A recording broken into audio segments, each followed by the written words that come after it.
Bismillahirrahmanirrahim. Assalamualaikum warahmatullahi wabarakatuh.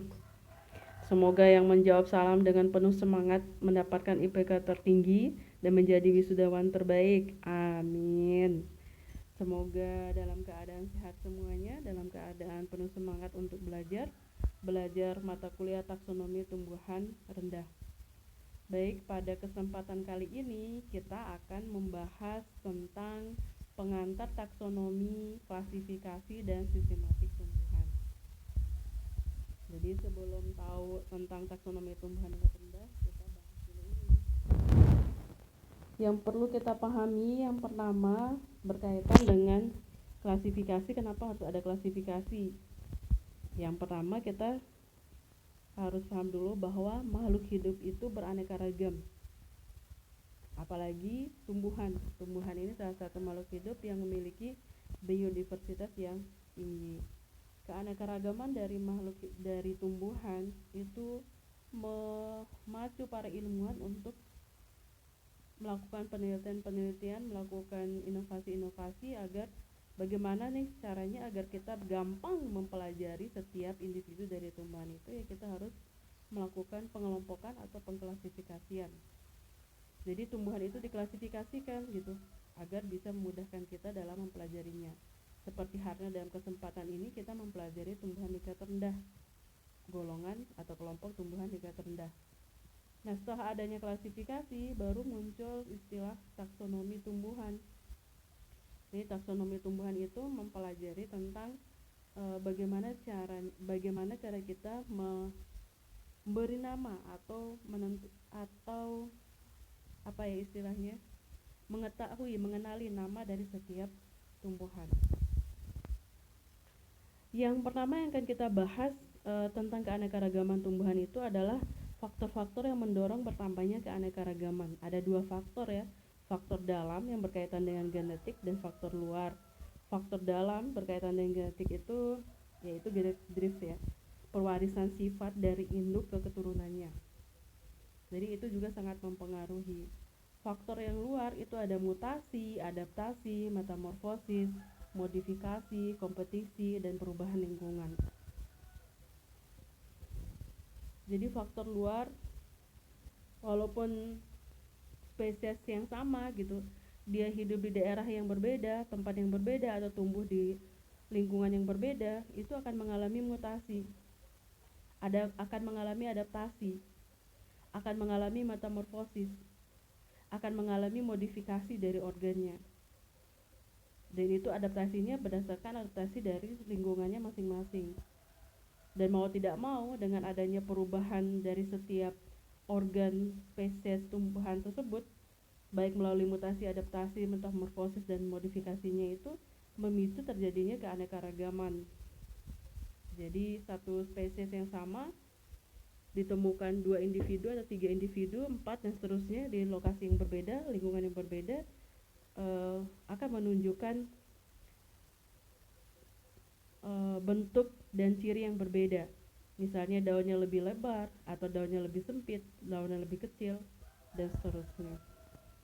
Nah, itu faktor yang mendorong terjadinya keanekaragaman tumbuhan, sehingga mau tidak mau sebagai untuk memudahkan kita dalam mempelajarinya, ya harus ada ilmu untuk itu, yaitu klasifikasi. Maka tujuan dari klasifikasi yang pertama adalah menyediakan cara pengenalan dan komunikasi yang mudah gitu. Jadi dengan adanya klasifikasi itu, kita sebagai pembelajar itu disediakan cara pengenalan. Cara mengenalinya bagaimana? Kalau akarnya seperti ini, berarti dia masuk kelas yang ini, misalnya seperti itu. Kalau dia berakar serabut, dia masuk di monokotil gitu. Dan komunikasi yang mudah. Yang kedua, komunikasi yang mudah itu maksudnya kita bisa berinteraksi dengan siapapun untuk mengenalkan tumbuhan itu dengan langsung menyebutkan namanya gitu, tanpa harus kita menyebutkan seluruh ciri-cirinya, itu kan ribet. Yang kedua, menyederhanakan objek studi. Jadi dengan adanya klasifikasi, apa yang kita pelajari itu akan lebih sederhana. Jadi tidak semua tumbuhan yang ada di muka bumi itu langsung semua dalam satu waktu kita pelajari gitu. Tapi dengan adanya klasifikasi, kita bisa mempelajarinya satu-satu atau bisa mempelajarinya kelompok demi kelompok gitu. Yang ketiga, dengan adanya klasifikasi, kita bisa mempelajari proses dan hasil evolusinya agar menghasilkan suatu sistem untuk penyimpanan informasi yang efisien dan efektif. Jadi misalnya dengan adanya klasifikasi, kita bisa menggunakan takson dan kedudukan khusus atau posisi dan ranking. Tumbuhan ini dia masuk kategori takson apa? Dia masuk ke kelas misalnya monokotil. Oh, dia masuk di dikotil. Jadi dengan mempelajari klasifikasi, dengan adanya klasifikasi, tujuan klasifikasi itu kita bisa mempelajari prosesnya dan hasil evolusi dari setiap tumbuhan.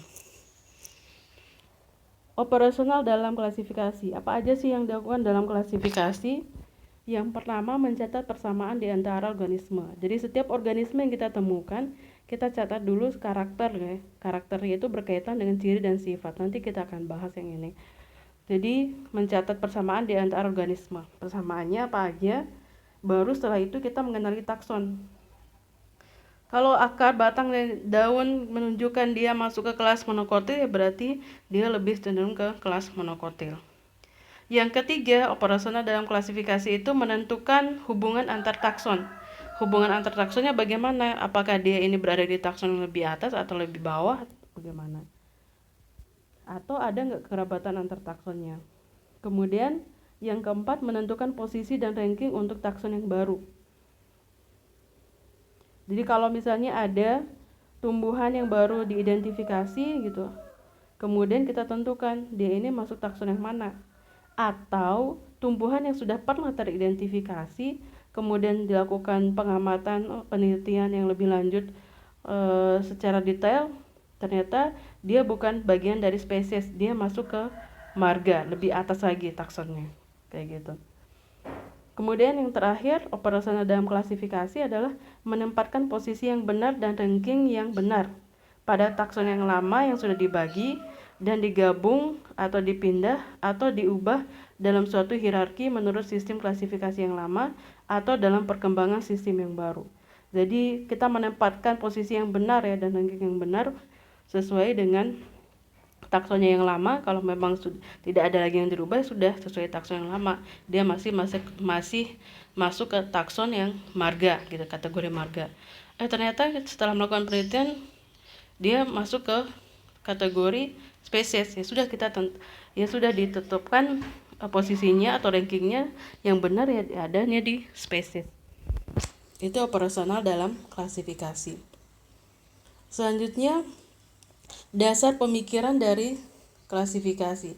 Dasarnya seperti yang kita bahas di depan tadi, adanya variasi yang besar dan korelasi yang tinggi antar karakter yang dapat disusun ke dalam suatu hierarki dan menempatkan pada posisi yang tepat untuk takson yang menunjukkan hubungan logis di antara kelompoknya. Jadi dasar pemikiran klasifikasi ini klasifikasi didasarkan pada pemikiran bahwa karena adanya variasi yang besar ini ya dan korelasi yang tinggi antar karakter. Sudah variasinya besar, tinggi gitu ya. Kemudian karakter itu berkaitan dengan sifat dan ciri dari setiap organismenya itu juga tinggi. Itu mau nggak mau ya kita harus menempatkan pada posisi yang tepat untuk setiap takson dari tumbuhan yang kita amati. Selanjutnya, setelah kita memahami konsep dari klasifikasi, kita akan membahas taksonomi tumbuhan. Apa sih taksonomi tumbuhan itu gitu? Definisi menurut Lawrence dalam bukunya Taxonomy of Vascular Plants, taksonomi adalah pengetahuan yang mencakup identifikasi, tata nama, dan klasifikasi objek yang biasanya terbatas pada objek biologi. Nah, kalau bila dibatasi pada objek tumbuhan maka disebut sebagai sistematik tumbuhan. Itu menurut Lawrence. Tapi menurut ilmuwan yang lain bahwa sistematik tumbuhan itu pada dasarnya mencakup 3 aspek, yaitu taksonomi, kemudian studi proses evolusi, dan studi filogeni. Jadi antara istilah taksonomi dan sistematik itu agak berbeda. Kalau taksonomi itu adalah bagian dari sistematik tumbuhan, kalau sistematik tumbuhan itu di dalamnya itu ada berkaitan dengan mencakup taksonomi tumbuhan. Ini dia perbedaannya. Kalau taksonomi dan sistematik ya. Cakupan taksonomi itu ada pengenalan yang disebut sebagai identifikasi, ada pemberian nama atau tata nama, dan ada penggolongan atau klasifikasi. Jadi yang akan kita pelajari di satu semester ini berkaitan dengan taksonomi tumbuhan itu adalah mencakup identifikasi, tata nama, dan klasifikasi dari tumbuhan tingkat rendah. Kalau objek studi sistematik apa aja? Ada klasifikasi, ada tata nama, identifikasi, dan hubungan kekerabatan. Ini objek studi dari sistematik ya. Kalau sistematiknya sendiri ya di dalamnya mencakup ada proses taksonominya. Status taksonomi selanjutnya ada pembahasan tentang status taksonomi. Status taksonomi ini berkaitan dengan bagaimana cara kita menentukan tumbuhan yang kita temukan, nama tumbuhan yang kita temukan. Yang pertama ada taksonomi tradisional. Taksonomi tradisional itu artinya kita mencari tahu nama tumbuhan yang kita temukan itu dengan pengkajian melalui herbarium, perpustakaan, dan lapangan. Dengan herbarium, tumbuhan apa saja yang pernah diawetkan mungkin di museum herbarium nasional sama nggak dengan yang kita temukan. Kalau sama ya namanya berarti sama dengan tumbuhan yang diherbariumkan. Kemudian berkaitan pengajian melalui perpustakaan, yaitu buku-buku yang sudah pernah terbit atau jurnal-jurnal hasil penelitian sebelumnya yang berkaitan dengan tumbuhan yang kita temukan. Dan yang terakhir di lapangan ya, pengkajian melalui lapangan. Itu bisa saja berkaitan dengan kita menanyakan kepada ahlinya, orang yang lebih paham terhadap tumbuhan yang kita temukan. Kemudian status yang kedua ada status taksonomi modern, yaitu pengkajiannya melalui laboratorium, komputer, dan kebun. Melalui laboratorium itu kita melakukan analisis lebih dalam ya berkaitan dengan tumbuhan yang kita temukan, entah itu berkaitan dengan anatominya, fisiologinya, genetiknya. Kemudian komputer, pengkajian melalui komputer itu melalui studi kekerabatannya gitu. Jadi ada aplikasi khusus yang bisa langsung menghitung bagaimana kekerabatan dari spesies yang kita temukan dengan spesies yang ada sebelumnya, apakah sama atau tidak, atau hampir sama atau tidak gitu. Misalnya salah satunya dengan menggunakan MVSP gitu. Dan yang terakhir itu pengkajian melalui kebun. Kebun itu bisa saja kita menemukan satu biji tumbuhan, kemudian kita tanam. Apakah benar biji yang kita temukan ini tumbuhan A, B, atau C? Itu lebih modern, atau maksudnya agar kita benar-benar memahami karakter dari akar, batang, daun, hingga buahnya bagaimana. Selanjutnya hubungan sistematik dengan cabang ilmu yang lain. Ini sangat penting juga. Jadi kita tidak akan bisa memahami taksonomi tumbuhan, memahami belajar sistematik tumbuhan, atau melakukan pengkajian berkaitan dengan sistematik tumbuhan kalau kita tidak melibatkan ilmu yang lain. Morfologi, anatomi, sitologi, palinologi, embriologi, histologi, histori ya, filogeni, evolusi, genetik, chemistry, siologi, ekologi, dan paleobotani. Misalnya berkaitan dengan morfologi, kita akan bisa memahami karakter dari setiap tumbuhan itu kalau kita sudah menguasai ilmu morfologi tumbuhan, karakter akar, batang, daun, buah, bunga, bijinya itu bagaimana secara morfologi. Kemudian kita amati lagi secara anatominya bagaimana, perbedaannya bagaimana. Walaupun memang secara ilmu ya karakter anatomi dari setiap tumbuhan itu hampir sama, apalagi yang kelasnya sama itu hampir sama. Paling yang membedakan adalah jumlah atau ketebalan dari masing-masing sel atau jaringan gitu, atau letaknya yang berbeda. Kalau secara susunan dan sini itu hampir sama.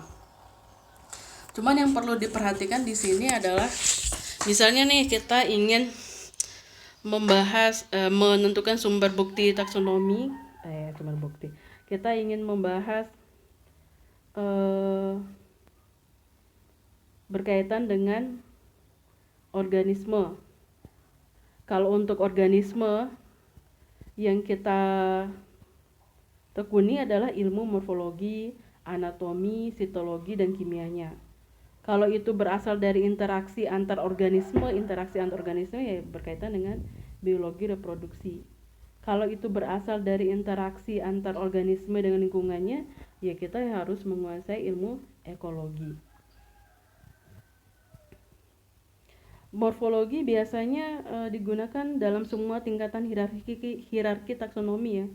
Jadi untuk mengetahui atau mencerminkan hubungan genetis dan evolusionernya. Biasanya morfologi ini masih bisa digunakan sampai sekarang gitu. Meskipun metode molekuler telah berkembang, tapi setidaknya morfologi masih mendominasi proses identifikasi atau mendominasi sistematik. Walaupun sudah ada ilmu-ilmu yang lain. Kalau anatomi biasanya digunakan dalam berbagai tingkatan juga, terutama pada tingkatan suku dan marga. Untuk mengamati karakter anatomi sebaiknya itu dikombinasikan dengan karakter yang lain, misalnya morfologi dan anatomi, misalnya morfologi, anatomi, dan sitologi, misalnya seperti itu. Jadi jangan sampai hanya anatominya saja. Embriologi digunakan pada tingkat marga dan di atasnya, di atas marga. Biasanya ini untuk melihat meliputi semua proses dan struktur yang berkaitan dengan sporogenesis, gametogenesis, dan embriogenesis yang berkaitan dengan ini ya. Kalau paleontologi itu berkaitan dengan ini ya, polen atau serbuk sari. Sifat morfologi serbuk sarinya, terutama aperturanya atau dinding serbuk sarinya bagaimana. Nah, ini juga digunakan pada semua tingkatan dalam hierarki taksonomi. Untuk melihat apertura atau dinding serbuk sari itu bisa menggunakan mikroskop ini ya, SEM ya. Kemudian ada sitologi. Nah, sitologi ini secara luas meliputi semua aspek yang berkaitan dengan sel, tetapi untuk taksonomi difokuskan hanya pada sifat-sifat kromosom, jumlah kromosomnya, dan karyotipnya, ukuran, bentuk, dan posisi sentromernya itu bagaimana. Itu digunakan terutama pada tingkatan jenis dalam satu marga. Jadi dalam satu marga kita ingin lihat nih bagaimana perbedaan dari sitologi dari spesies-spesies yang ada dalam satu marga. Kalau berkaitan dengan kimia, ilmu kimia itu berkaitan dengan mikromolekul ya. Ada tidaknya kandungan biokimia dari tumbuhan tersebut. Misalnya ada flavonoidnya enggak, terpenoidnya enggak. Termasuk dalam hal ini ya, pengklasifikasian alga itu juga kan ada juga yang mengklasifikasikan berdasarkan kandungan kimia dari dinding sel, struktur dinding selnya kayak gitu. Atau berkaitan dengan kimia, makromolekulnya biasanya berkaitan dengan protein dan asam nukleatnya bagaimana. Nah, ini juga digunakan pada semua tingkatan dalam hierarki taksonomi, tergantung pada jenis datanya atau senyawanya bagaimana. Kalau mau mikromolekul ya pada tingkatan jenis, kalau kita ingin mengamati makromolekulnya ya pada tingkatan marga dan di atasnya. Seperti itu. Atau kimia juga bisa berkaitan dengan senyawa kimianya, metabolit sekundernya, berkaitan dengan fungsinya bagaimana. Seperti itu secara umumnya, dan ini semua disebut sebagai sumber bukti taksonomi. Jadi hubungan sistematik dengan cabang ilmu yang lain, ilmu-ilmu ini digunakan sebagai sumber bukti taksonomi. Selanjutnya konsep kategori dan takson. Apa sih yang dimaksud dengan kategori dan takson? Kategori itu artinya peringkat atau tingkat atau derajat di dalam hierarki di mana kelompok-kelompok didudukan. Kalau takson itu golongan tumbuhan yang didudukan pada setiap kategori dengan persamaan karakter. Jadi biar lebih gampang kita lihat slide selanjutnya yang membedakan kategori dan takson. Nah ini, kategori itu ini, mulai dari divisi sampai ke varietas. Nah taksonnya adalah kategori divisi, taksonnya apa? Yang berkaitan tumbuhannya apa, yaitu spermatopita, tumbuhan berbiji. Kategori subdivisinya angiospermae, tumbuhan berbiji tertutup. Kategori klasis, taksonnya contohnya Dicotyledoneae, yaitu tumbuhan yang memiliki kotiledon 2 dan seterusnya. Ini yang membedakan antara kategori dan takson. Dalam taksonomi ada istilah kategori taksa itu dibagi dalam 3 bagian. Yang pertama ada kategori mayor, yaitu kategori takson di atas marga. Jadi semua yang di atas marga itu kategori mayor. Kemudian kategori minor itu kategori takson di bawah marga ya, marga sampai spesiesnya. Marga dan spesies itu dikategorikan sebagai kategori minor. Kemudian selanjutnya ada kategori di bawah jenis atau infraspesifik, yaitu kategori takson di bawah jenis. Jadi semua yang berkait takson di bawah jenis, varietas, form itu adalah kategori infraspesifik.